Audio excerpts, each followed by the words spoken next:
দুঃখ থাকলেও হাসি, কারণ আমরা প্রবাসী।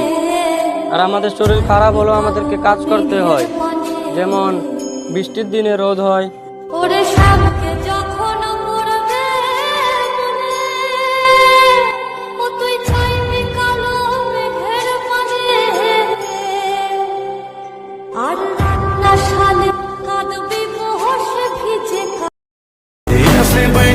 শান্তির ঘুম তো আমি ছোটবেলা ঘুমাতাম, এখন শুধু ক্লান্তর ঘুম ঘুমাই।